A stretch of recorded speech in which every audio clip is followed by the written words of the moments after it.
edition of Rent Money. We got all the Rent Money boys here, Texas Pete, Old Chisholm, and yours truly, Running Back Jones, to break down another full weekend of college football. That's right, Running Back Jones, myself, is back with his head on straight this week, back in the hosting duties, which means you're just going to get more funnies out of Texas Pete. Says he's been working on a few jokes. Let us know if you know which ones they are as you're listening, if you can tell if they're the joke or not. But we got a Friday night game that we're excited about this week.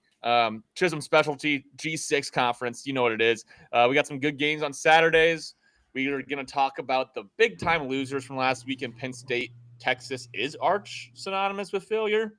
You'll find out on today's episode. And the Iowa State Cyclones go down in the Big 12. More than that, we're going to talk about the joys. We're going to leave that one open-ended. Not the movie Joy with Taylor Lawrence, but just joy itself and what it means to us, or things that give us joy. That's a Texas Pete special. And then we got Old Chisholm story time too. So as you can tell, it's a fully Herbie loaded episode, and it's going to be a good one. Before we get to all of that, we got just a really quick shout out to one of our favorite, oldest, best sponsors, the ones that have stuck with us through thin and thin, even when we toe the line, which I know we sometimes can do. Vienna Beef will always tow it with us. Vienna Beef, it's a Chicago staple for the last 125 years. It's not just a hot dog, but you guys all know it's a heritage. I would like to give a special shout out to all the alumni of Hot Dog U. Go online, take the quiz, see what kind of snap level you got, because Vienna Beef is known for that hot dog with a perfect snap. If you enjoy them like I do, I doll those fuckers up. And we put them Chicago packs online. You can get the Vienna Beef with the famous relish, celery salt, tomato, yellow mustard, pickle, onion, all the Chicago dog staples. If you hear me doing a little burp ski during this episode, just know it's because I've had Vienna Beef from like my last 3 meals. So a little Vienna Beef burp didn't hurt anybody. It's just delicious, delicious, premium Vienna hot dogs. Come on now. And now let's get to it. Woo! Fellas, Chisholm, Pete, coming to you live. You can see that Pete and I are donning our Chicago Cubs gear. Hopefully you believe, I believe. Cubs are down 2-1 of the series, but they're not out of it yet. College football episode, whatever. First 45 seconds. Pete, how you feeling about the Cubs? I don't love the strategy of scoring all our runs for the game in the first inning, as happened in Game 3. But I am very glad that we kind of surpassed that 3-run threshold that we've kind of been stuck at throughout the playoffs. 17 Hopefully games. The bats come alive. Yeah. But bats coming alive would be huge. Anyone can get hot at any time. Got to win the next one at Wrigley. And then Game 5 is a coin flip. Chisholm on the other end of the spectrum, how's the Chisholm household knowing that your beloved Sox are no longer putting them on right foot after left foot? Empty. All right, well, there you have it. This week we have a lot of fun games, but you know how we roll around here at the Rent Money. We're going to start with last week and just quickly debrief some of our favorite, least favorite, some coaches we love, some coaches we hate. Where do you guys want to start? James Franklin and the Penn State Nittany Lions going out to see our Sweet Prince, formerly Sweet Prince, get whooped. Should we start there? I think we have to, right? I mean, is Nico just back in our good graces? It's kind of like what's the parable, Chisholm? The parable is yin and the yang. It's kind of like thinking about this Mountain Dew here, founded in 1948. You know what else was founded in 1948? Israel. You have some good and you have some bad every year. Okay. Yeah, sure. Yin and the yang. What does that have to do with Nico Alamalavea? It has to do with the fact that we have to see his dad on TV every time he plays, even though we want to see Nico. It feels like want Nico... to see him in that. I was going to say we want to see him in the Tennessee Orange, but he's got a lot of snakes in the grass, right? And I think that goes back to the OG of all OG yin and yangs is, the good Lord allowing that serpent to be in the Garden of Eden, right? You have to allow the serpent to exist. You have to allow evil to exist in order for free will to take its full effect. And I think that you got to see free will take its full effect on Saturday. For sure, Chisel my nizzle. I thought you were gonna say the prodigal son when I threw up That's that what- parable for you. Yeah, no, Pete, yeah, that's on me. My B.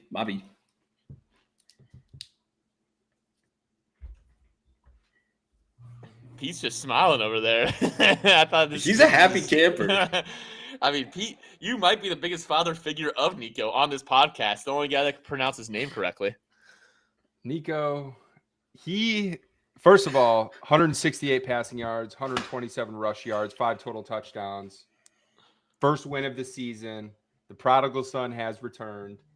I don't want to completely say that I'm back in on him, but maybe I'll tune into their game this weekend. I don't even know who they play, but we'll see. It was tantalizing. He had like a Michigan 2-point State. conversion play where I was like, "Holy shit, Nico, come on now."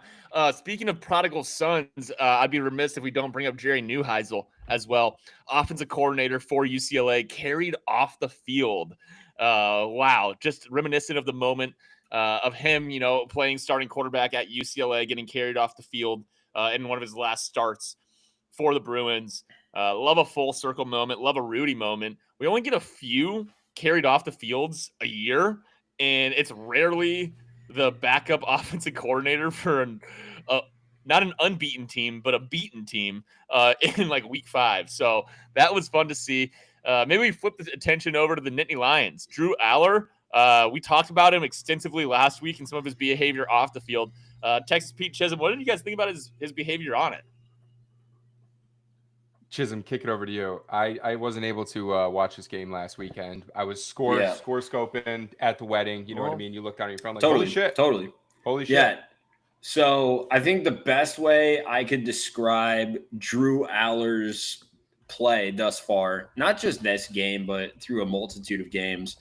When I was 17, I was making a drive back from Adel, Iowa, which is just outside of where we grew up, a small town, growing by the day.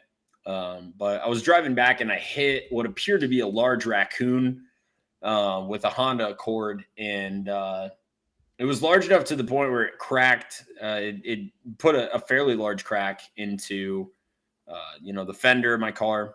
That's essentially what Drew Aller's play has looked like thus far. Is not my fender even, right? But the raccoon itself. I think that he had a lot of grace coming into this year. He thought he was hot shit. He talked a lot about his legs in the preseason and how he could do a lot with them. And as soon as he's tried, he got hit by a Honda Accord. I think that this would really be a full circle moment if they lost to Syracuse last year, and he would have literally lost to Honda Accord. But for the time being, Nico Iamaleava is a quarterback who has fallen from grace more than once. He's found himself retaining and regaining. He's a guy that continues to just get back up, dust himself off. He's obviously a fan of the movie Rocky. And I think we pay a little bit of respect to where it's due, but Neuhauser, or whatever his name is, the Aryan love child himself, he looked happier than anyone's ever looked. And I know that I was going to say, I feel like getting carried off the field is kind of a Make-A-Wish kid move, but in this instance, it actually looked pretty solid. I was very happy and proud of him to get that for a second time in his career. So for the listeners back at home, back up when you said, Mr. Jones, when you said backup offensive coordinator, they fired their OC prior to this game.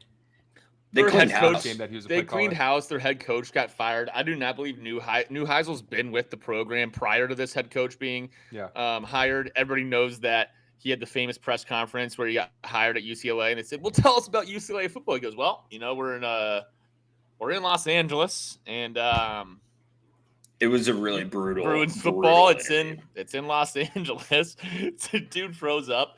Sometimes those moments can be overmade, like the press conference screw up. There's a lot of them, but it is really funny when the coach ends up just sucking ass, and it's like, I knew it from the jump. I could tell from the get-go. But yeah, so then he's been with the program for about like 6 or 7 years now. He's a lifelong. His dad coached and played at UCLA too, I believe. He has familiar ties, and so who else did? and you got to call the plays. Who else? Kareem I Abdul-Jabbar. was gonna say Jackie Robinson, but Yeah, true. He did. He played like Pete every House? sport there. Yeah, Pete. Yeah, but he's not new to the Bruins, but this was his first time calling plays. Boy, he called plays so well that Nico's going to leave again in the offseason. Hey, Chisholm, I got another question for you too. You said you ran over a raccoon. yep. Unfortunate for the raccoon. Let's flip that a little bit. Hypothetical, you hit a prize trophy buck. It's dead, but minimal damage. Do you put that on your wall? Can you claim that? Have you seen the movie Tommy Boy? I actually have not. All right. Yeah, that's shocking. Wait. Time out. Doc Rivers. Time out. You've never seen the movie Tommy Boy? No, what? Yeah, I haven't seen it. No wonder you don't think I'm funny. I based my entire personality on that movie. Well, it doesn't mean it can't be funny. You don't have to see a movie to think that humor is funny, Chisholm. I think you're hilarious, especially when I look at you. I mean, I would like you killed it. You know, it's yours. You know, a lot of people go to college for 6 years. 7. Call But him yeah, doctor. that's That's Tommy Boy. We're Yep. familiar with some of the bits. yeah. It's. But I mean, do it's a you good put movie. that on the wall, Chisholm? Is that something you can take? I mean, I don't have a lot of bucks under my sleeve, so for me personally, yeah. I don't think I'm taking it to like a taxidermist though. Like I don't think I'm sloppy floppy lip. Sloppy No. floppy head. So what you do at that point, my brother's actually no. doing this right now. You take the skull and you bury it underground, and it essentially cleans out any of like the actual tissue and the skin and all the fur and everything, and it kind of just gives you the fresh skull, and you can have kind of like a shed hunt mount, if you will. The only sloppy floppy head I got this year is this buck I hit on I-80. Yeah, brother, I don't even have that. So, shout out to whoever's getting sloppy floppy head because it ain't old Chisholm.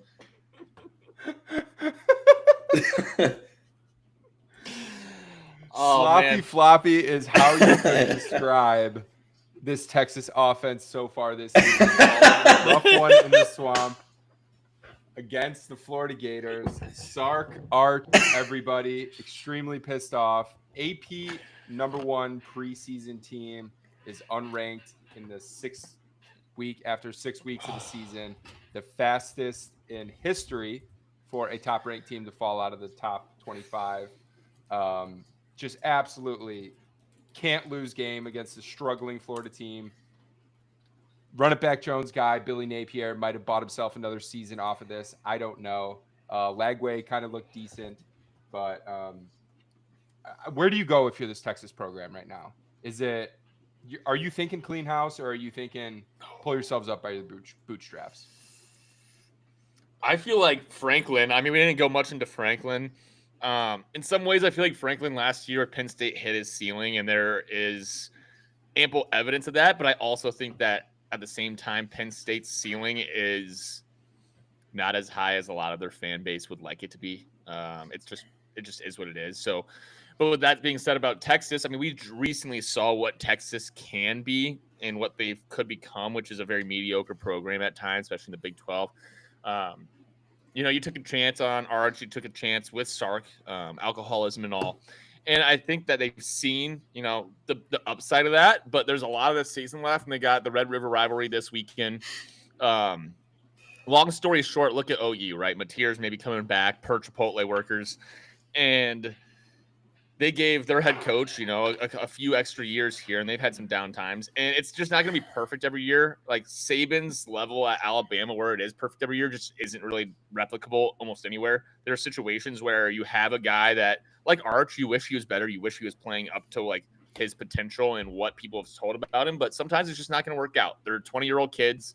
They still have a lot left this season to play for. They got this game that can get them back on track, and they have Kentucky, Mississippi State, Vanderbilt. Boom. they could rattle off a bunch of games and be playing against Georgia in another marquee top tier for the SEC championship style game. So I wouldn't say you give up on this team at all, but they definitely need to figure some things out, and whether that's moving on from Arch, which I think is going to be tough to do, or opening up the playbook and letting it go. Like protecting Arch, like they think they're protecting Arch from himself and from the program, but this conservative style of football is just ultimately doing the opposite of that.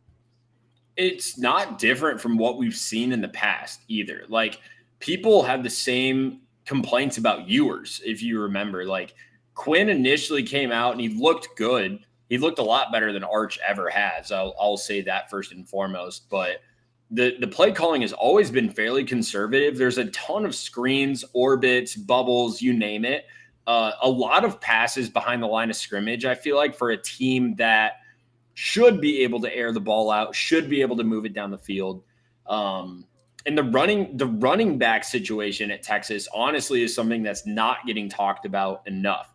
This is a team that, honestly, the last few years, like last year included, struggled to have a true RB1 and a guy that can hold on to the ball consistently, get and fight for extra yardage, make missed tackles happen, etc. And I think that's been an overlooked piece within college football specifically, are the teams that do have the elite running backs. Look at Kansas State. When they get Dylan Edwards back, they look significantly stronger than they do without him, as their loss to Iowa State would dictate, and the rest of their season unfolding, things of that nature.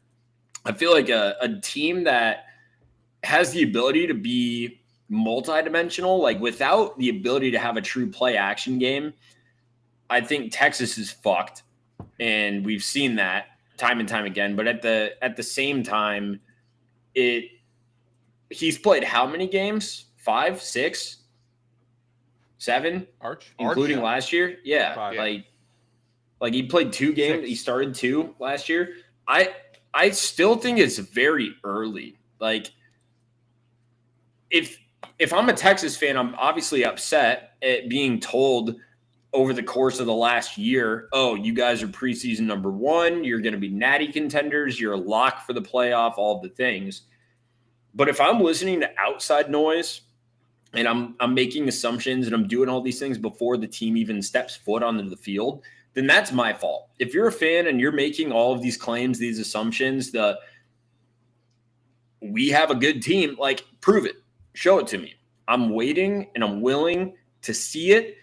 And that's exactly what I said at preseason when everybody was talking about Arch for Heisman and Arch round 1, first pick in the draft. And I was like, let's let the kid play football first. And then we can have these conversations. I think it's honestly criminal. The Associated Press, in my opinion, can go fuck themselves for a variety of reasons, but none more so than A, they don't watch the games, and B, they don't care. Like they'll do anything they can do to get you to get more ratings, more views for whatever bullshit they're going to put out there. And of course they're going to suck Texas's dick every single year. They have their own fucking network. Like this is a money game. And you're seeing that happen more and more as private equity starts to enter the equation now. If you're in finance and you're listening to this, hang up, grab a gun, and go find a deer, put it down, put it in your freezer, learn how to live off the land, and then you can talk to me about college football. Until then, or just run put on your bullshit Patagonia vest and just remind yourself that you're just another Ponzi scheme away from having a hatchet and becoming a serial killer. As a guy in finance, I truly believe everybody deserves to retire. But no one deserves anything except this. Pete, you know this all too well. Just getting built up to get torn down, right? Like that's the story of your life. Bad. How do you relate to Arch Manning? I as Mr. Jones just so pleasantly alluded to, I have the privilege and opportunity to root for a handful of sports franchises that ultimately amount to nothing, as well as some items in my own personal life. So at this stage, if I'm putting myself in the Longhorn shoes, you're still at the hopeful stage. You're not quite in denial yet, but you are you're like, it's us against the world at this point, which is a good inflection point if you want to become a dangerous program, right? If you're Texas right now. Clearly you got overhyped preseason, shit happens. But that being said, you still have pieces in place that can pan out for you down the road. This is valuable experience that you're stacking on. And like Mr. Jones just mentioned, if they win this weekend against Oklahoma, they have 3 very winnable games going into Georgia, which at that point, you're running with momentum, you're running hot, and you can still find yourself in a playoff race. These guys, if I'm them, I'm not giving up. Obviously, they're not going to be giving up at any time soon, right? This is still Texas. It's 2 losses, whatever. You can get over it. But I'm not at the point, if I'm in the Texas faithful, that I'm giving up or wanting to pull for the clean house option. Yeah, and if you're going to clean house, buy a gun, go outside, kill a deer, find a fucking live deer, off the land, baby. Bury the deer. Well, don't bury also it, just, but, like, also just don't just kill a deer to kill a deer. No, this is rent money. Raccoons? This is rent money to the T, baby. DJ Lagway was the Heisman preseason favorite. We're not even gonna give him a mention for getting the dub, but Nico, baby, our sweet prince, 0-4. He's gonna get sloppy floppy head time for the rent money boys. DJ got on the NCAA 26 cover. He's fine. I do want to say, for those who listened last week, we touched very carefully on both Penn State and Texas, stated that they were ranked in the AP top 10 without a Power 4 win this season. And what comes up later that weekend, both of them lost. Both of them drop out of the rankings. Just saying. Chisholm, never wrong, only early. I'm always early, dude. Speaking of, can I just say really quickly how good CJ Carr looks for Notre Dame? And I want my flowers. Okay, let's dial that back. He looks so good, dude. Purdue, Arkansas, Boise State. He looked good against Miami and A&M. I didn't think. And those were his first 2 starts. I didn't think he looked that great against Miami. But if we want to nitpick right now, are you back defending Notre Dame here? Because you have to run the table in order to make the playoffs. This has nothing to do with Notre Dame making the playoffs. This has everything to do with me talking about the guy that everyone thought Arch was. CJ Carr already is 2 years ahead of time. Yeah, CJ Carr's nice. I'll be in South Bend this weekend. Watch them 2:30. Notre Dame, NC State. Hit up the grotto. We'll be rooting for Notre Dame. Hand up. We'll see how it plays out. I'm hoping for a CJ Carr show. Maybe everybody can wake up and watch CJ Carr steal the show. Take it to the limit. Iowa State, real quick. I mean, this is a team that's beatered and battered and beatered again. Is that the Jags lady you were just pulling there? Yeah. Actually, it was 5 minutes from the beach, but. She just smells like cigarettes. You could see it through the fucking video. She looks like she smells like Post Malone. Dude, my impression of her, that sucks, dude. Texas Pete can't even get a read until Pete Chisholm comes in and gives the full fucking crescendo. You quoted that video. I think it's important we call out. You quoted that video at least 4 times before this. And really? I've picked it up every time, but I've just never responded. And it's always the steal the show. That's the one you got dialed.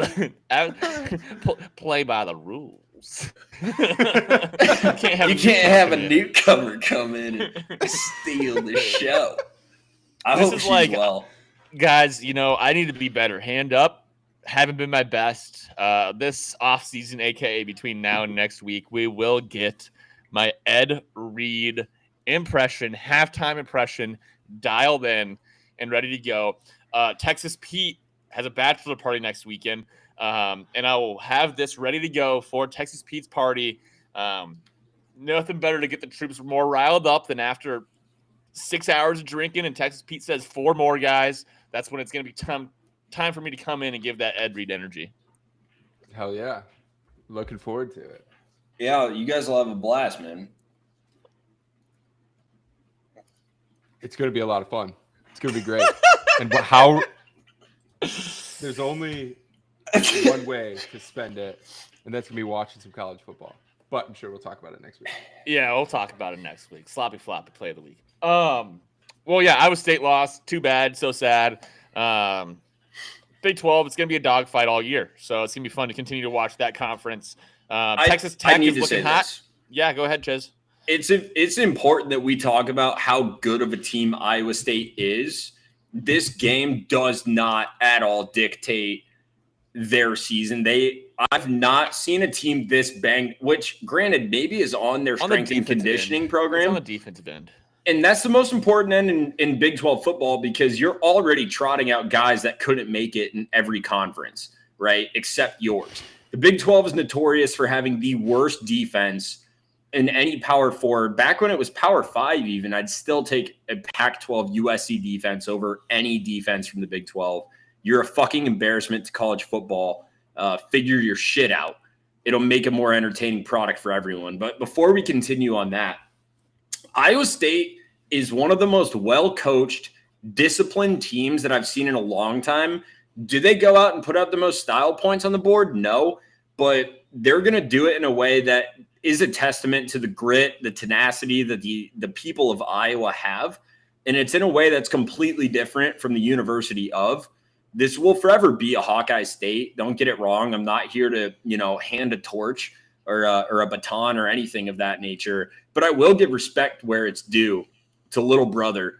I'm damn proud of Iowa State, and I hope that they continue to put out these prospects at the quarterback position like we've seen with Purdy. Seneca Wallace taking it way back.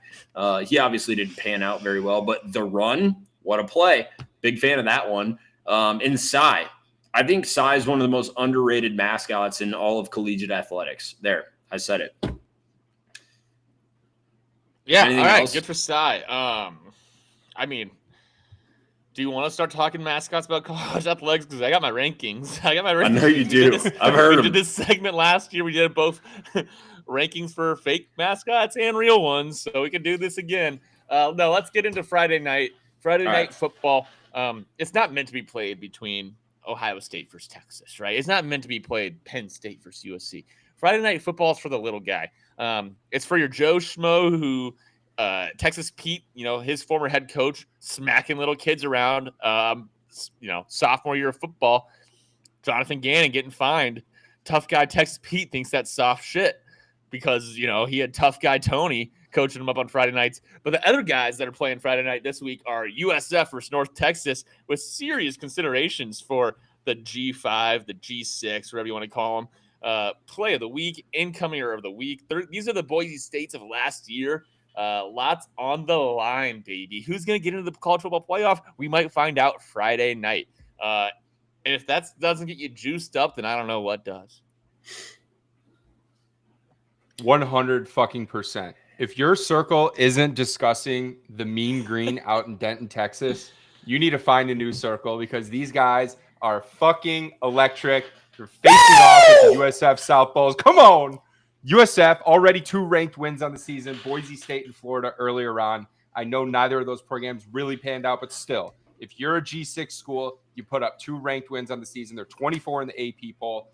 They're not even in the driver's seat and to make their conference championship, though, because they lost to Miami a couple of weeks back when they got trounced. But that being said, the Mean Green out in Denton, Texas, since it's a Friday game, they canceled all classes for the university on Friday since they knew it was going to be a big one. They're going to put up record numbers in the stadium, and these guys they haven't had a winning season in 7 years. So this is like uncharted territory for this program. They had a handful of they had a great offense last year. They put up a ton of points. Everyone got poached to go to the Power 4 schools, which is perfectly fine. But they're running it back with the same offense. They're bringing a great offense again. Yes, they are fired up, man. And their defense has been solid too, outside of I guess that's for USF. But anyways, this one is going to be a phenomenal Friday night game. We advise every single person listening right now to tune in. Chisholm, are you going to make the trip up to Denton to go ahead and see the Mean Green? I will not. I'm going to be in Panora, Iowa, golfing for the Bootlegger Cup, which for those who are aware is the trophy of all trophies, even though it doesn't exist. It's the proverbial trophy, if you will, that matters most. But this is, if you're not, I will be tuning in for this game. Those that know me know that Denton, Texas is Chisholm personified. That's right. I said it myself. I didn't need someone to say it for me. You're on the outskirts of DFW, the concrete jungle. And for those of you who haven't been to Dallas, it is the most underwhelming, overhyped city that I have ever been to. By far the worst major metropolitan area in the country, outside of maybe New York City, because only pieces of shit live there because they cheer for the Yankees. But I will say this, Byron Brown for USF. If you can find a way to control him, then guess what, brother? You've controlled the entirety of the USF offense. He leads them in not just passing yards with 6 yards shy of 1,200 passing yards. He also leads in rushing, which would be just shy by 18 yards of 300 rushing yards on the season. He does it all for him. He's their entire offense. If they want to distribute the ball, if they want to feed the rock to anyone, it's going to have to be through him. We're rocking QB spies all night. Give me a little 4-2-5. Yeah, that's it. You get it. Denton, Texas is going to be up. It's going to be raucous. It's going to be loud. It's a crisp 82 degrees Fahrenheit predicted for game time, and a nice 4.5-mile wind gust coming out of the southeast end zone. And I expect this one to roll in the Mean Green's favor. I'm always going to rock with the Mean Green because, brother, my blood is Mean Green. Not necessarily for Denton, not necessarily for North Texas, but God damn it, I'll be ashamed if I don't mention how good the people are out there. Belton, another great place. I believe the hometown of none other than Durham Smythe, former Notre Dame tight end and former Miami Dolphins tight end, who I had the privilege of golfing with on a Thursday morning when I decided to play hooky. That's right. That was a really big day for you. That was a huge day. I shotgunned a beer. He said no. He did not want to shotgun one with me, but my guitar player did. So shout out to Diesel wherever he's at. He's never going to listen to this. But I'll say this. God rest in peace, Diesel's what podcast? What the fuck was that? We talked about Yellowstone, the Bunkhouse Boys. Yeah. We gave it 3 tries, dude. And then dude, it wasn't his fault. I lived with him at the time too. Fault. He would have a glass of whiskey, look me dead in the eye, and say, "Jack, I guess it's time for me to go upstairs and do one of those podcasts." And we'd do it. And here's the thing: it's not his fault. It's Yellowstone's fault. The show fucking sucked after season 4. Off the deep end. It put you in a Taylor hard place. Sheridan's out of his goddamn mind if he thinks he has anything more than just a Disney spin-off Cinerama of just dog shit. But I as someone that actually knows people that do that for a living, it's a fucking embarrassment to the culture. And other than the music, I think it's a waste of your time. Don't watch Yellowstone. What was this? So you were doing a live podcast for season 5, you would go take episode after episode, and all of them sucked. So it wasn't live. Not live, but you would do it every single episode. After we would do post, because Ralph was all oh, we need more content, and I'm like, all right, dude, don't talk with your mouth full. And it's always peanut butter he's eating too. I don't know why, but he's always do episodes, and I'm like, listen. We like Yellowstone. It's been 3-4 good seasons. We'll give it a shot. Yeah. Nothing. I personally texted down. Two knuckles deep. Well, Jack, it's time for me to go do that podcast. All of that to be said, guys. All of that to be said. I feel pretty good if I'm taking a home dog at 1.5 points, -115 on the board over at looks like not DraftKings. FanDuel looks like is a sports booking choice right now. Go ahead and just feel confident. 66.5 with Chisholm. I was going to say the over and the money line. North Texas plus 1.5. Book them. You got the number 4th highest scoring offense in the country with USF, the number 1 with North Texas on a Friday night. If you don't bet the over on this one, brother, just give up on watching college football. Go outside with a shotgun, find a deer, kill it, and live off the land, baby. Kill it with your bare hands. I don't know many things in life. Okay. But I know two. There's two things Texas does incredibly well: barbecue and Friday night football. If you think they're gonna let some yuppies from Florida come up there on a Friday night and take down the Mean Green, you are out of your goddamn mind. Give me the Mean Green plus 1.5 at home. Home dogs. Keep it rolling. Season of Destiny. Let's go. FNL, baby. Friday Night Lights. Texas forever. Hey, big chiz dog. All right, let's move on to Saturday. Red River Shootout. Oklahoma versus Texas. I won't say one team's a home or away. Texas is 1.5-point favorites. 43.5 over under. Chisholm, what percentage of those North Texas fans are also going to make it down for the Red River? I'm going to say like maybe 7%. Okay. A, because it's a holy number. It's a holy number. But B, 93% should be absolutely blacked out drunk celebrating a ranked team victory, solidifying themselves, putting them in the driver's seat to make the playoff. I think you're looking at a potential bracket buster type of team here. These guys get me fired up. I love everything they stand for. I love their logo. UNT instead of UNC. It sounds natural, even though it's not. Chisholm, you got this show in reverse here. We're moving on to the Red River Shootout. We got Texas versus Oklahoma. What do you think about that game? Oh, brother, if John Mateer's playing, I'm not a fan of the Horns this week, and I have a few reasons as to why. Number one, historically, and by historically, I mean within the last decade or so, this game has not gone Texas's way. I think last year was an outlier for a number of reasons, namely because Oklahoma had a fucking dog shit team. But this year, Venables looks like he's got a little bit more in the driver's seat. I think that they've proven themselves more than Texas has up to this point. That win over Michigan, I don't care if it was against a true freshman quarterback.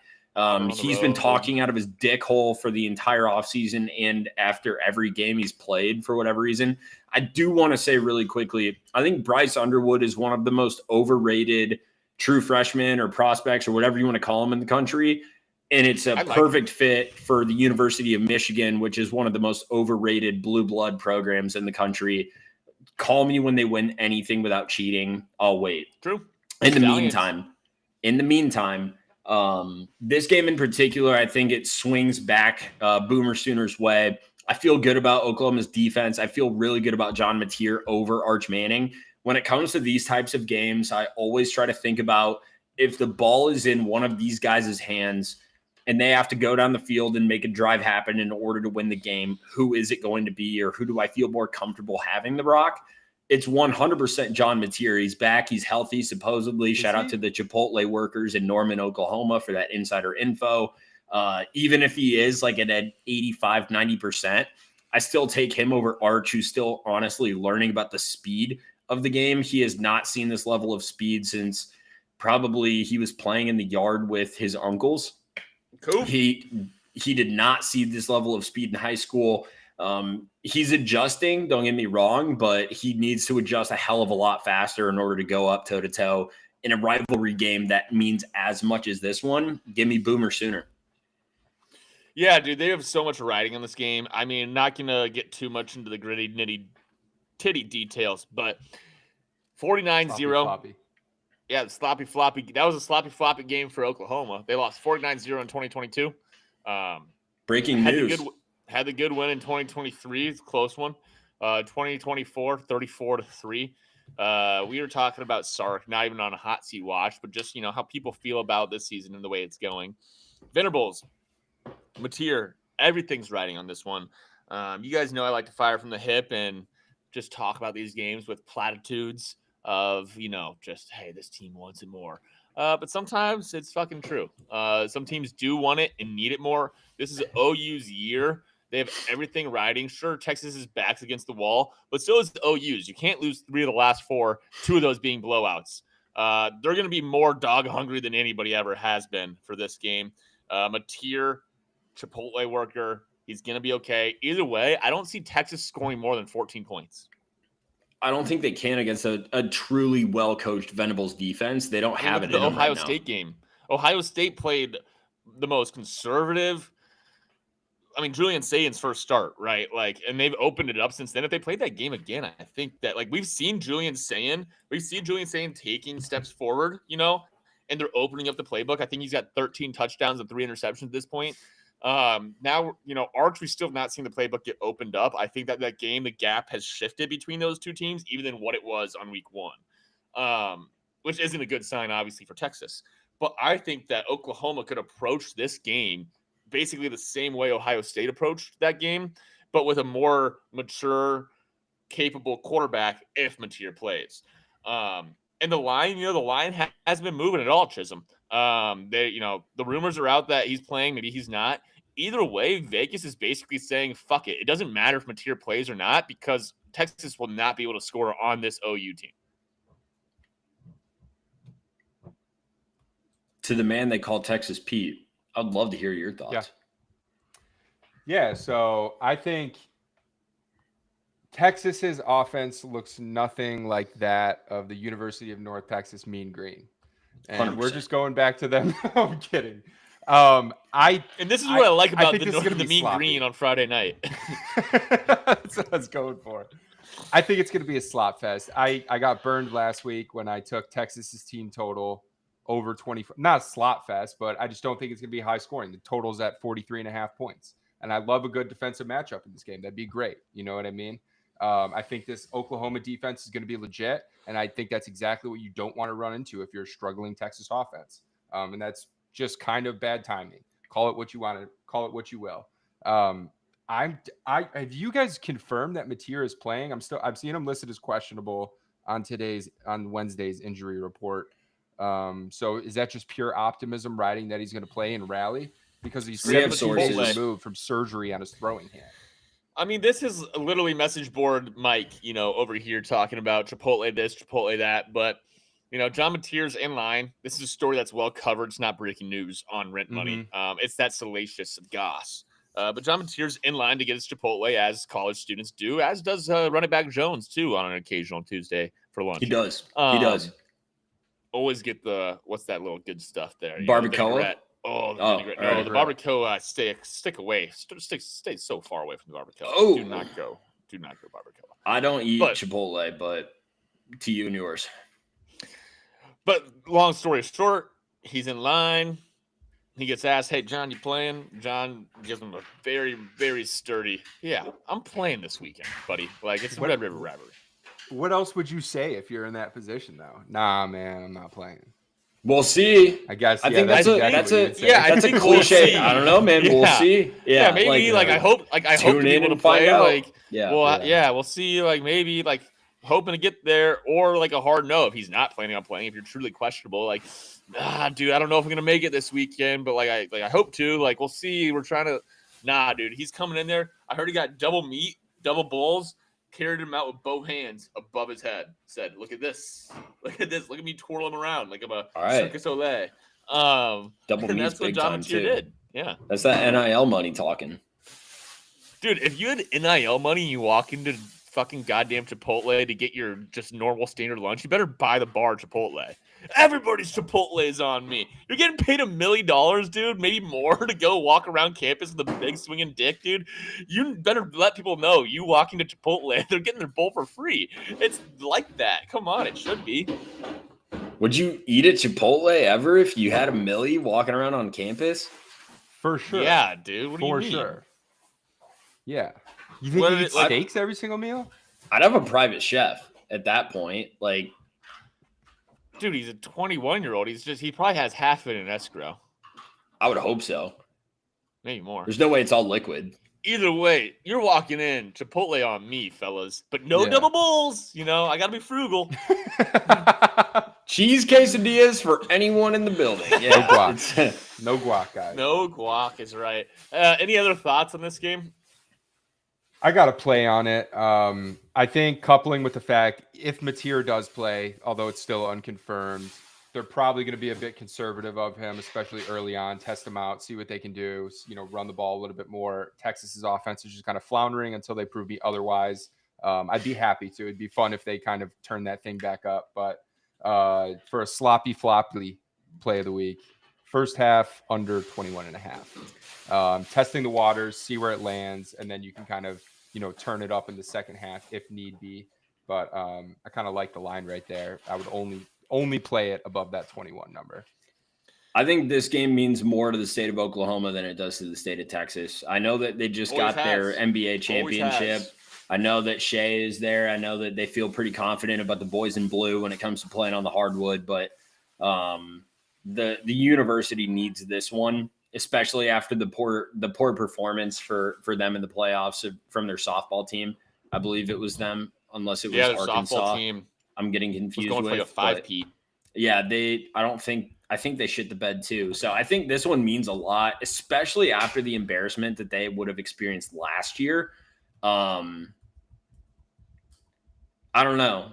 I feel like Jack, excuse me, run it back. Jones. If you were to look in the mirror right now and think about the biggest embarrassment that ever happened to you, and you were then told, hey, on Saturday, you get the chance to relive that exact moment, but with a better mind state, a better body. You're more physically capable, you're faster, you're stronger.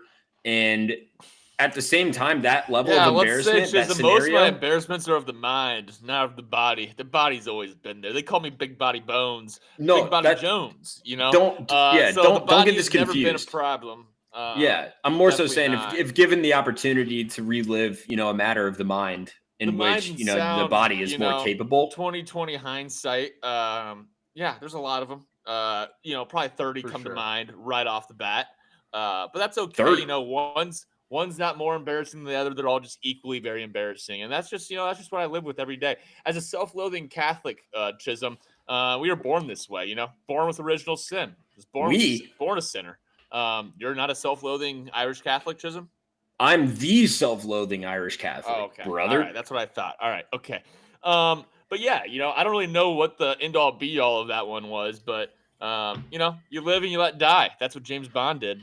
I got a quick message board hit.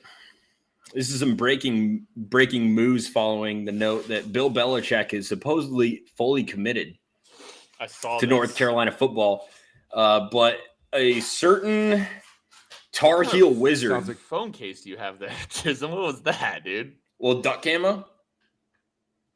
Okay. All right. But hold on.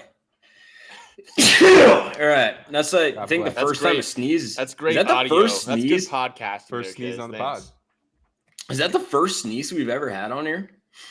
I've never done it without muting. All right. Anyways, Tar Heel probably wouldn't be one of my top 30 embarrassing moments if I did.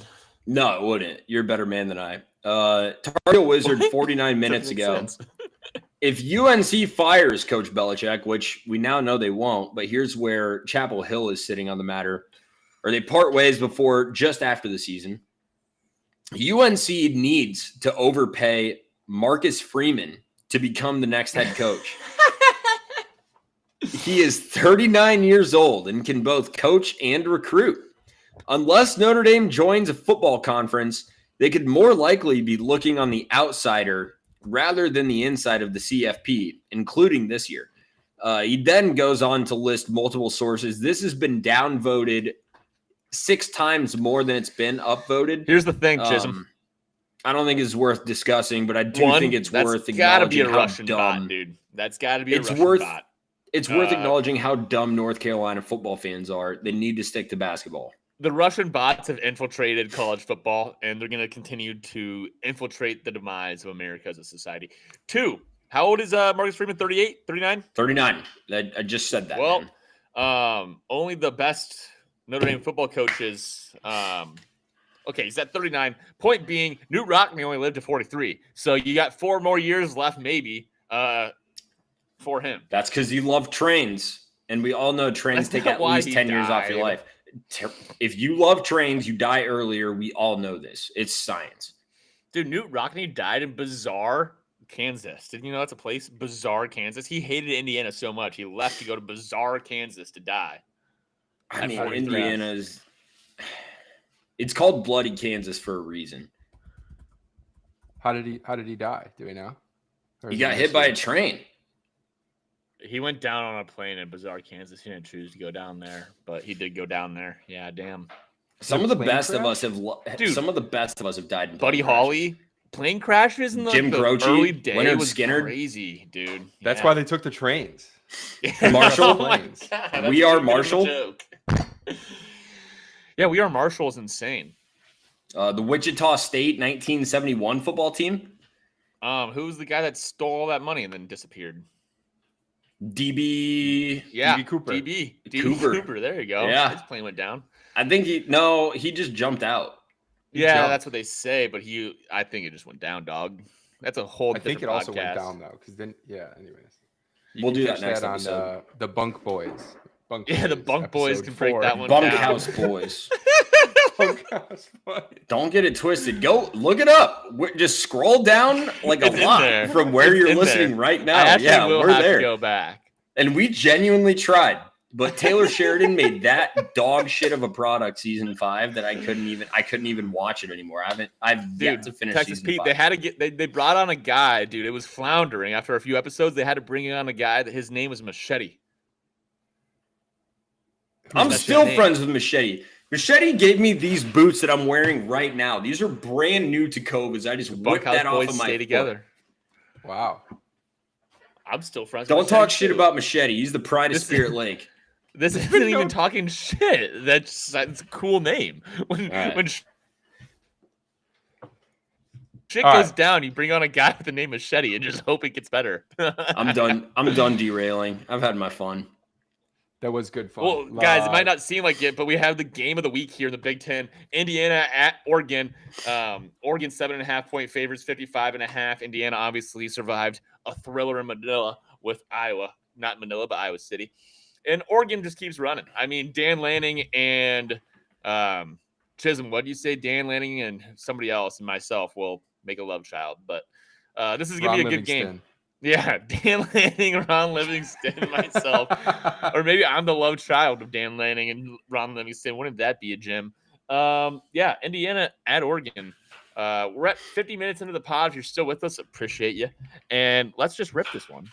If you're not still with us, you don't You're deserve against to be. us. Yeah, get out of here. But if you're hearing this, you Heisman, obviously are. So Heisman favorites matchup in here. Sneaky. I don't know what they were preseason. I guarantee you Mendoza wasn't up there. Maybe Dante Moore was, but both these guys are top 5 in the favorites right now, and both of them deserving so. 1,200 yards across both of them. Each of them have over 14 touchdowns passing, a couple more rushing. It's just a matter of what Eugene, impossibly hard place to play in. You know what I mean? So you have a real road test, and I think Indiana and the Hoosiers kind of got a glimpse of that in Iowa City. I'd like to think maybe that's patting ourselves on the back a little bit, but I don't think it's going to quite stack up to what's going to be waiting for them in Eugene this weekend. Full 7.5-point dogs on the road, totals at 55.5. What team for this Hoosier program is going to show up? Is it going to be the team that absolutely pounced on the Illinois team a couple weeks back? Or is it going to be the offense that kind of, was a bit stagnated in the second half, but ultimately pulled it out against Iowa? I don't know. Oregon's kind of a wagon, though. You have to be crazy to bet against them, but I kind of am because I like the line, which makes me think it's kind of a sucker line. So I don't know. It's 7.5, man. That's big. That hook is massive. I'd be curious to hear if either one of you are going to make a case for Oregon other than being at home and just kind of rolling right now. What's the best win that Oregon has on the year? Penn State? Penn State in overtime on the road. All right. Well, whiteout game. That's a big win, even if Penn State sucks. Okay. 110,000 strong there. All I'm going to say is it's like beating Iowa in a night game. UCLA didn't need 2 overtimes more to do talent. that. UCLA didn't need 2 overtimes to beat Oregon. They just needed regulation and the prodigal son. Right? Or am I wrong? They were both road. Lanning's got the best offensive line in the country. They put up 41 points. The defense could have been better, but I do not. And I do not want to come in here and trash Oregon or Dan Lanning. I have nothing but respect for Dan Lanning as a man and as a coach. The state of Oregon, however, I have no respect for it. Outside of the beauty and Bandon Dunes, sorry.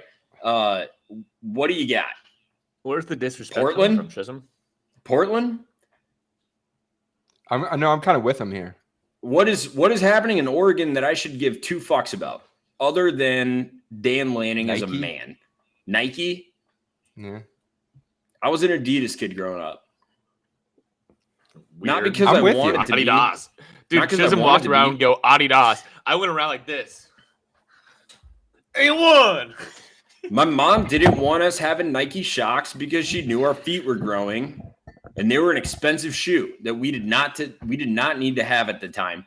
I'll say this: I understand fully that Dan Lanning is probably, I think we could say he's probably the best coach in all of college football, and I don't think that's a crazy thing to say since Saban retired. Like, does he have his natty? No, but like. He has one with Georgia, defense coordinator. I mean, I don't know. It doesn't count. All right. It counts. Okay. I'll give credit where it's due. But I will say this. I'm more impressed by Cignetti than I am by Dan Lanning. Yeah, but it's not about who you're more impressed by. I think Oregon's going to freaking roll, dude. They got the tail of the tape on their side. All I'm saying is Vegas. Good. This Indiana team has metal. Vegas started this game at a 14-point opening favorite for Oregon. It's gone down to 7.5. That's an entire touchdown difference. When does it open? When did it open? How long ago was that? Like a month ago? Probably a long time. Before the 70-point beatdown. I'm seeing it. Illinois. I'm seeing it at 7.5 still, but or 7.5 open, 7.5 still. All right, my bad. Regardless, my fault. I don't know if I am mentally prepared if Indiana somehow pulls this out to put them in the conversations with the Michigans. Put them in the conversations. I'll put them ahead of Michigan. The Oregon. I'm willing. Michigan is won a championship 2 years ago, dude. What are we talking about right now? Legally?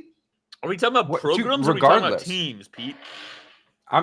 I'm talking about current teams day and programs and taking them seriously. Put them in the program. Taking them very seriously. Like if they can somehow pull this out on the road, that's going to be massive. Not only for this season forward. It's Here's like you're going to have to talk about Indiana football. Fan, what you want to happen is Cignetti's 62 now, 63. He's old. He looks young because he dyes his hair black because he's an egomaniac. But for sure.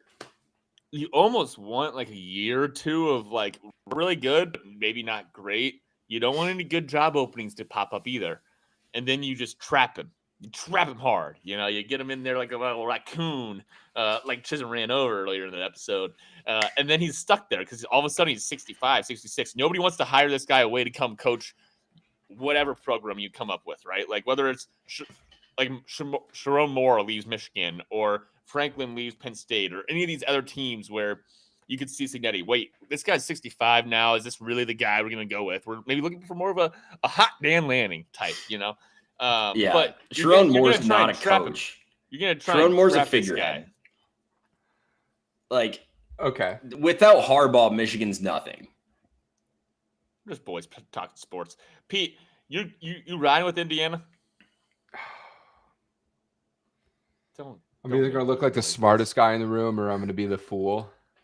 It's only a 50-50 I think I am. I'm fully on Indiana.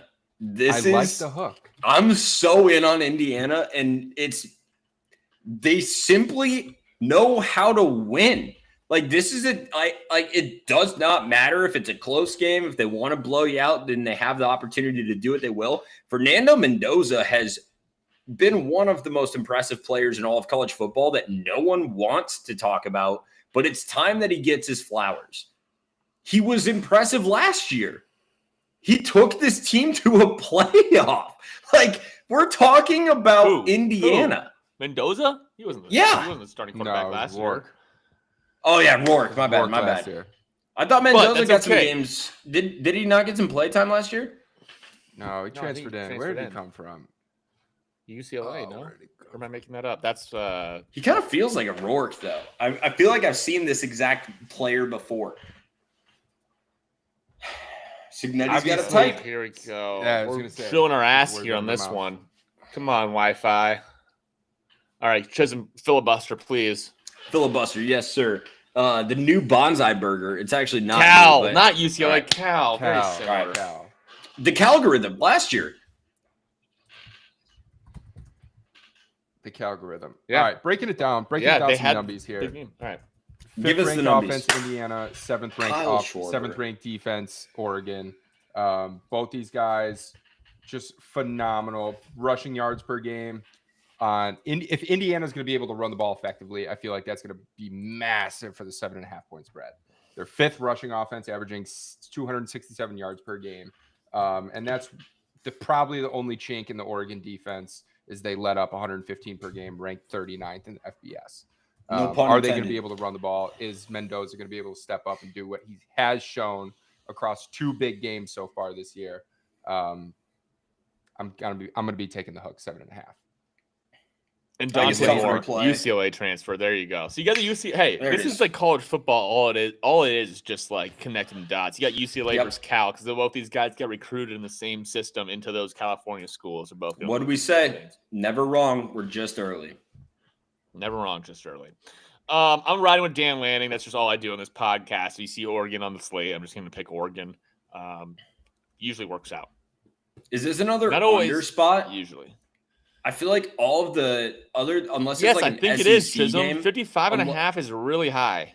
like this is a Big Ten football game. I understand that many people don't really associate Oregon with that brand of football yet. I think this game is going to solidify the fact that they do, because Indiana has been putting up points all year, but as soon as they go on the road to Iowa, what was that score? 20-15. Like, yeah, brutal. It's a dogfight, dude. You're every down, every yard means more in an in-conference Big Ten game. The SEC could never understand. They just give yards away for free. 40 to what was the Georgia Tennessee score? 44-40. Yeah, my ass. ass. That was my ass. Shootout. All right, Michigan Never. at USC. USC's 2.5 point favorites. Ratty, stinky line. 57.5 is the over. Real quick, either of you guys got a side on this one, and we'll keep moving because we still got Chisholm story time and Texas Pete's joy. All I want to say on this game is that I hope both teams lose. No, I don't have a play on it either, but it's going to be a fun one to watch. Give me the under. The line is so stinky, I'm going to stay away. So I want to take Michigan. I want to take Michigan. Everybody who looks at this line wants to take Michigan, so I'm just going to stay away because I don't even think USC really has a home field advantage besides the fact that you're traveling, 3.5-hour flight, going out to the West Coast. You're not at home. Being on the road is more than just what the crowd can bring. And that's one of those situations here with the travel out to the USC. How about these Big Ten coaches? Anytime they lose a game where they have to travel more than 2.5 hours, they just bitch and moan like, whoa, we're traveling. These guys, it's literally, they create these situations for themselves. It just drives me nuts. Oh, you guys were greedy? You guys want more money? You guys want more teams in the conference? Fucking A, you're going to have to travel. Is this shocking to you? You get UCLA in the conference. You're shocked. You're surprised. You're going to have to go to UCLA to play a football game. Like, whoa, like, call me crazy. These guys are fucking out of their minds. James Franklin's one of the biggest offenders every year. Anytime they lose, it's never James Franklin's fault. Never once has James Franklin had a look in the mirror moment. I hate him. Also at a time when traveling has never been more luxurious for collegiate athletes. These guys are flying on their own chartered plane. They have meals in there. They have everything they need. They're getting shuttled to and from the airport. They're not on the trains. Newt Rockman did this shit on trains in the 40s, dude. Like, this means nothing to me. Notre Dame's been doing this. Notre Dame has literally been doing this for goddamn near a century. And you're going to look me in the eyes and tell me that you have a disadvantage? Go fuck yourself. Honestly, like, you're the softest person I know. If you can look your team in the eyes after speaking to the media about how hard your life is for needing to get on a fucking airplane. Hey, did any of you guys know anybody growing up that like played a D1 sport? Like when you were maybe like 8 or 9 or 10 years old? Amara. I'm not trying to like play a catch. Like, this isn't a get you game. Point being, like, growing up, you'd have a couple of these guys go play D1 and you'd hear them come back. They'd talk about the training tables. They're like, oh, dude, the training tables. They put me on 30 pounds in like a week because that's all we'd eat. The training tables is where they would go to get their food. It's not where you go to get stretched out. It's just where all the athletes would get extra, like, additional food and calories. But it wasn't anything special. It wasn't like you had a private chef. It literally just meant you just had like a little separate side area where you could just go get more heavy calorie doses where they'd be like, here's your fucking slop of mashed potatoes and country gravy with some turkey. It was basically a Thanksgiving meal every time you go to eat.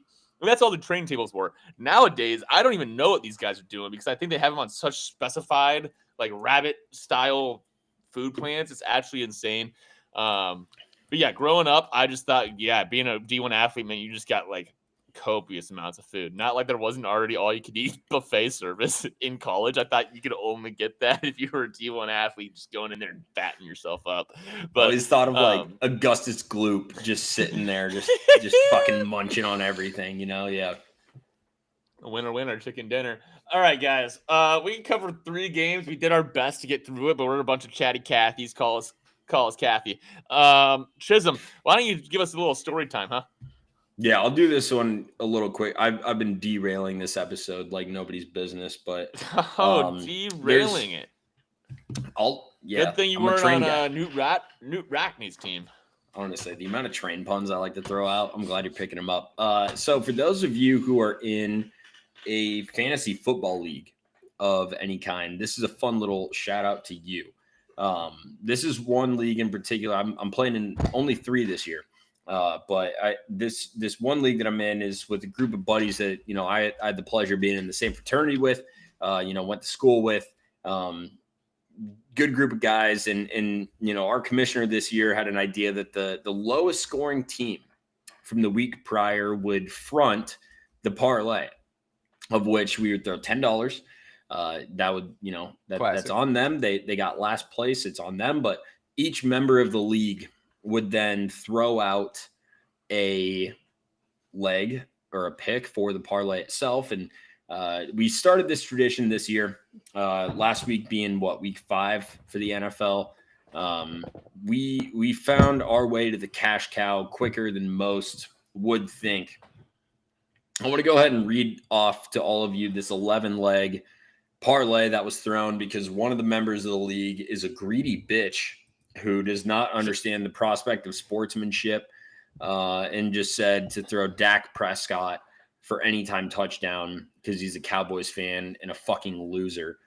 So Taylor, if you see this, I'm upset with you, but there were 11 plays. When you read these plays off, like as a bystander that saw the ticket and saw the hit, each one, you just kind of see it. Obviously, it's after the fact where they all hit, but you look at them and you kind of go, oh, okay, yeah, that one hits. Oh, okay, that makes sense. Sure, that one will hit. And it's like, yeah, sorry, continue. So there's a couple in here that, like, for sure, you're on that wavelength. For instance, Javonte Williams, Garrett Wilson, J.K. Dobbins, Devon Achane, Jahmyr Gibbs, and Nico Collins. Those are all anytime touchdown scores that were thrown out. But then you get to the money lines, and this is where it gets weird. New Orleans Saints, were they playing a tough opponent? No, they were playing the Jets, but we still tossed the money line on that. They were favored. Another one this is the one I suggested to throw personally was the Carolina Panthers, who were taking on the Miami Dolphins. Solid 14-point fourth quarter in order to get the W for them. The biggest one, I forget who tossed this one out, but somebody threw the Denver Broncos money line, who were going on the road to Philly, taking on the reigning champs, undefeated up until that point. Broncos found a way to get it done, and they pulled it out. The last one being the Tennessee Titans, in which we had the spread. This was not a money line play. We had 7.5. However, for those of you at home, the only way that this covered was because of the interception and then fumble that got kicked into the end zone that was recovered by a wide receiver for the Tennessee Titans. In order to get that, they later, of course, came back down the field, kicked a field goal, and won outright. But the electricity in the air, because all of the previous 9 plays out of this 11 were all from the noon slate. And so we kind of realized, oh shit, this thing is not just alive, but it's alive and well. The Tennessee Titans were really all that we were concerned about, making a fairly large assumption on Gibbs. At this point, you're 8 of 11. Is that right? 9 of 11. Shout out. 9 of 11. Never forget. Was there any thought of a cash out at this point? There was when we realized that it was on the Titans. But by the time we went to check the There score, wasn't it was really already a catch. there was. I think the cash out that we were initially given was $9.50, and so DraftKings had zero faith in the Titans. Gibbs also hadn't scored at that point. He scored in the second half, I'm pretty sure. So things were looking dire for a while. I was upset that I had to even watch the Cardinals and the Titans play a football game. But by the grace of God, Amari DiMercado fumbling at the goal line, and then an interception that became a fumble, that became a touchdown. We saw it through. We made it happen, and each member after tax will be able to receive about Chisholm, $1,200. I had $20 on Texas Pete Survivor League.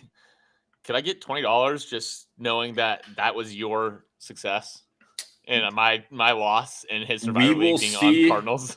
We will see as a co-reigning champion along with Mrs. Pete for this Survivor League. Actually, you only get two entries unless it's shadowed entry through your significant other. Fucking horseshit.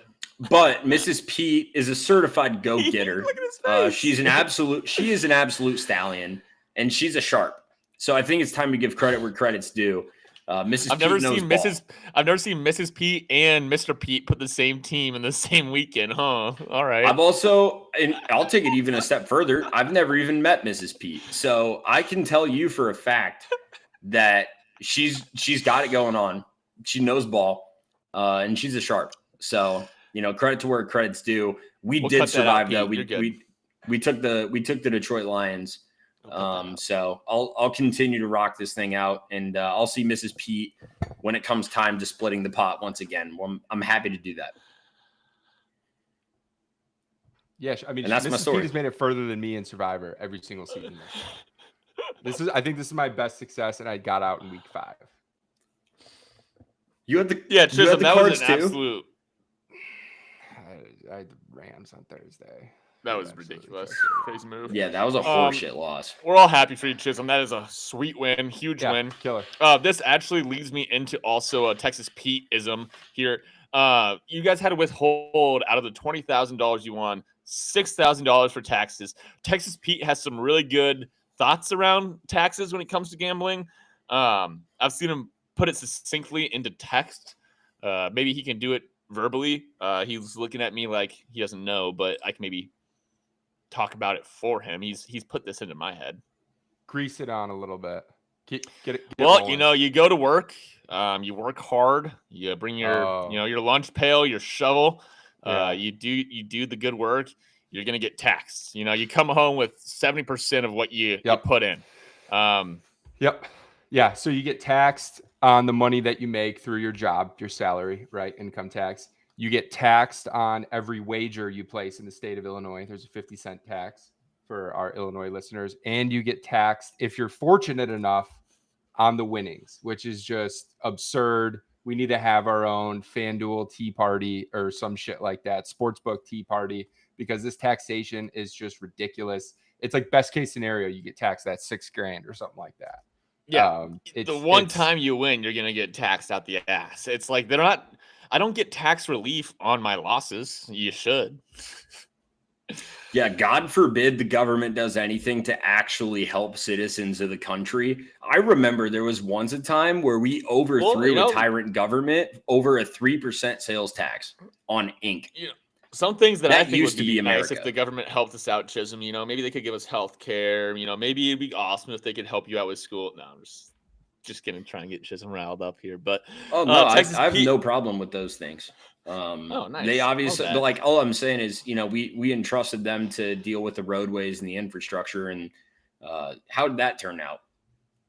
Oh no, dude. We're diving into a hole here, but shout out Ford, shout out General Motors, shout out all the other large American four-wheel companies that made it very difficult to get around this country without owning a vehicle, which I do not. But that's a story for another day.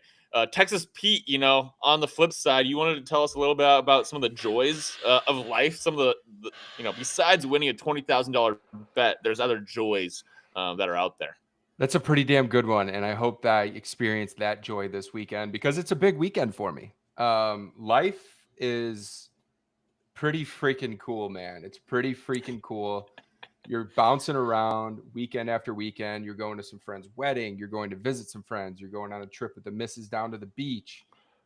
It's a blast. You're doing all these things, and you are so busy often. And you're obviously watching a ton of college football in between. But that one sacred weekend, I have a free weekend coming up here, and I am absolutely stoked for it. No plans, nothing going on. I haven't even, it's a long weekend too, because Columbus Day is on Monday. So You I have get a that long off? 3-day You're weekend. a banker boy. Oh, yeah. So long 3-day weekend, absolutely no plans. Mrs. Pete is out of town, so I get the choice of anything that I want to do. And I am just fired up about it. Like I get ignited by the joy of not having to do anything. And I'm looking forward to seeing what is going to fill my weekend. Not saying I'm just going to be sitting around the house, which, a portion of it I absolutely will, but like just sometimes letting the plans naturally come to you are the best experiences that you can have. So I'm trying to find a way to, I guess, not fill it, but whatever I get into this weekend, we'll let you guys know. But having that free weekend is killer. You kind of feel like you're young again, because especially before the wedding beat starts, and maybe your buddy's having a kid, so you got to go to their first birthday. Shout out Braxton. But Shout out Braxton. Shout him out. And yeah, it makes you feel young again by the fact of like it went from being so simple to these weekends are full of plans that are scheduled. Like we got a calendar recently that we put on our fridge that we did not have previously, but it feels like we got to the point where like, all right, calendar on the fridge because we got shit going on and it's nice to know what is going on. It used to be Friday, 3:30. You kind of just hoping, like you're kind of hoping, but you're not sure. But maybe you'll see. Maybe some plans will come together. And that's something that's been a while. And these free weekends, it just so happens that whenever you wake up on that Saturday, it's always a crisp and clear fall Saturday. The sun is shining. Coffee, dude. Oh! You get a coffee, you grab a bagel, Sammy. You sit down, you have college football game day on the TV, you crack your first beer, or personally, I like having liquor first thing in the morning on these type of Saturdays. So I'll pour myself up a little transfusion. Shout out to Bert Kreischer. Yeah, look at this guy. Well, no, you pour yourself up a little tranny at like, I don't know, 11 o'clock, 10:45, 11 o'clock after you walk the dog and you do what you got to do. And then you sit down, you sit on your phone, you're scrolling through the lines, which if you listen to this podcast, you could probably lock in the lines a lot sooner than that. But sometimes just looking at an empty board is when you do your best gambling. Yeah. And I really hope that's going to be the case for us this weekend. You call your buddies, you hop on the horn, couple different guys, see what they like, because you have all the time in the world and nothing to do. I have a thought on this. Specifically an empty Saturday, right? A clear board, a clear schedule, a clear mind, right? Ultimately, what this comes down to is having a clear mind, a clear thought process, and the ability to just sit back and enjoy the show. I think there's a lot of negativity floating in the world today. Not on a clear schedule weekend, right? All you have up here, sunshine, rainbows, and what can I do so that the missus also gets to enjoy her day and give me a little bit of space to be able to guilt-free watch this slate. Right? Maybe I'm going to get up a little bit earlier than normal. Maybe I'm going to make breakfast. Maybe I order in, right? But when I'm enjoying that AM cocktail, the only thing better than a tranny is a double tranny. And in that moment, I can look out, I can see the world, I can look at myself very much unlike James Franklin ever could. And I can look in that mirror and I can say, you're the man. We're the man. Yeah. What's happening here, what's happening in this moment is biblical. It is divine. It was given to you by God himself. And who am I? Who am I to not answer that call, to not ring that bell, to not stand up and get excited and shout a little bit, but then come back down, nestle back into the couch, kind of lean back a little bit. And then, oh shit, big third down here. I'm right back up. And it's important You get back up, you come down. You get back up, you come down. It's like a good Stevie Ray Vaughan song. That's what a clear schedule weekend should feel like. A little bit of this, a little bit of that, but a whole lot of double trainees. Shout out to Texas Pete. Enjoy it, brother. You know me. I like simple pleasures, like butter in my ass and lollipops in my mouth. But that's just me. That's just something I enjoy.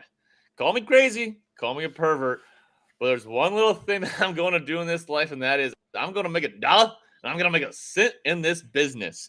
And that's how I feel on a Saturday morning when I got nothing to do, baby. Come on. A little muddy. That's Monday through Friday. I go get myself a chai latte when it comes to Saturday, man. Go to your most hipster bullshit coffee bar, order yourself a chai latte, and get crazy.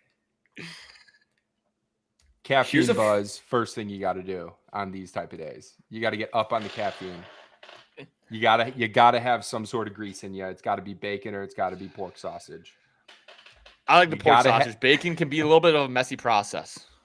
Could be, because then you don't want to do it can dishes. Be sloppy toppy, whoppy, loppy. I gotta know. I have to know now because you just said a chai latte. Who's the first coach that comes to your mind when it comes to this guy would order a chai latte? First coach. Don't think about it too much. Just Cliff Kingsbury. First guy. That's a good poll. I was just trying to think of any coach that wears still overly tight joggers to the ankles. That's kind of like who. That's not me, and I like a chai latte, but that's who I was thinking of. Stereotypically. Dude, Freeman kind of gives chai latte vibes. Freeman likes his little joggers too. He loves his joggers, dude. He likes his muscle shirts, dude. Muscle dude, shirts like on the ass. Muscle long sleeves. Smoke him if you got him. The population sample of college football coaches that drink chai lattes is just so significantly smaller than the rest of the general population. Yeah, but Monday to Friday I drink a straight black muddy. Nothing to it. Muddy. The shittier it is, the better it is, the more I like it. Ooh, that UCLA guy that just got carried off the field for sure. Neuheisel? For sure has had a few in his day. He likes the cinnamon spice and a little brown sugar. Lincoln Riley moved to LA so that he wouldn't be judged as much for ordering chai lattes as he was in Norman. That's probably the only reason he took the job. I could kind of see Lane Kiffin dabbling in the chai space. Yeah, 100%. And he would be a real prick about it too if you gave him a hard time. So yeah, can I get a little tempo for the guy after me? And I'll take a chai latte. And this guy, he's going to date my daughter all the pee he wants. We have fun here at Rent Money. Well, that's our show. Let's put a bow on this beer. Chisholm already did a nice one. We're going to ask him to do it again and get us out of here. You can do it one more time, Chisholm. Put one more on it. I'm going to give you guys a talk. Make us emotional. Real quick one. Give me 30 seconds. This is the exact talk that my father had with me when it came time to learn about the birds and the bees. Normal amount of time, but yeah. Yeah, I know. Sex, son, is a lot like a Reese's peanut butter cup. You got chocolate and you got peanut butter, and they're both great on their own, but when you put them together, something magic happens. All right. That's exactly what you got ahead of you right here, because I believe that's this weekend. Am I wrong, Texas Pete? You got a free weekend right here, right now. That's right. Brother, you got chocolate and you got peanut butter with the slate, Yeah. All right. Put them together. Okay. And right before you kick off on all of that, right before you get your chai latte, your double transfusion, whatever you fancy, go ahead and tell your bookie that we say hi. Cheers.